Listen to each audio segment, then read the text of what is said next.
പശ്ചിമഘട്ടത്തിന്റെ താഴ്വാരത്തുള്ള ഒരു ഡാം കഴിഞ്ഞ 60 വർഷമായി പാലക്കാട് നഗരത്തിന്റെ അനുഗ്രഹമാണെന്ന് നിരവധി തവണ തെളിയിച്ചു കഴിഞ്ഞു. അതാണ് മലമ്പുഴ ഡാം. 1949 നിർമ്മാണം ആരംഭിച്ച് 1955 കമ്മീഷൻ ചെയ്യപ്പെട്ട ഡാം പാലക്കാട് ജില്ലയെ കേരളത്തിന്റെ നെല്ലറയാക്കാൻ കുറച്ചൊന്നുമല്ല സഹായിക്കുന്നത്.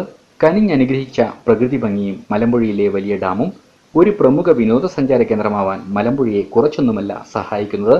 കാഴ്ചക്കാരന് ഒരിക്കലും മറക്കാൻ കഴിയുന്നതല്ല ഇവിടുള്ള കാനായി കുഞ്ഞിരാമന്റെ യക്ഷിയും ഒപ്പം മലമ്പുഴയിലെ ഉദ്യാനവും.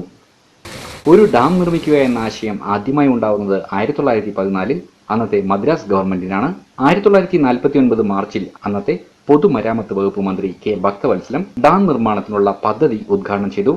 വിവിധോദ്ദേശത്തോടെയായിരുന്നു ഡാമിന്റെ നിർമ്മാണം. കുടിവെള്ളം, ജലസേചനം, വൈദ്യുതോൽപാദനം, വ്യാവസായിക ആവശ്യം, മത്സ്യബന്ധനം, ജലഗതാഗതം അങ്ങനെ നീളുന്നു അത്. കനാൽ സംവിധാനം വഴിയുള്ള ജലസേചനം കൃഷിക്കും ജലസംഭരണിയിലെ ജലം പാലക്കാടിനും സമീപ വില്ലേജുകളിലെ കുടിവെള്ളമായും ഉപയോഗിക്കുന്നു. 3,10,521 ഹെക്ടറുള്ള കേരളത്തിന്റെ ആകെ നെൽകൃഷിയിൽ 1,15,910 ഹെക്ടർ പ്രദേശം പാലക്കാട്ടെ മലമ്പുഴയുടെ പരിധിയിലാണ്. ഇതാണ് ജില്ലയ്ക്ക് പുരോഗതി കൊണ്ടുവരുന്നത്. മലമ്പുഴയുടെ 60ാം വാർഷികം ആഘോഷിക്കാൻ ജലസേചന വകുപ്പ് 3 ദിവസത്തെ ആഘോഷ പരിപാടികളാണ് ആസൂത്രണം ചെയ്തിരിക്കുന്നത്. വാർഷിക ദിനാചരണത്തിൻ്റെ ഭാഗമായിട്ട് 9, 10, 11 തീയതികളിലായിട്ട് 9ാം തീയതി തുടങ്ങുന്ന രീതിയിൽ വിവിധ തരത്തിലുള്ള ആഘോഷ പരിപാടികൾ ഇവിടെ ഡാമിന് ഗാർഡനിലും ഒക്കെ ആയിട്ട് നടക്കുന്നുണ്ട്. ദൂരദർശൻ വാർത്തകൾക്ക് വേണ്ടി പാലക്കാട് നിന്നും ശ്രീകുമാർ.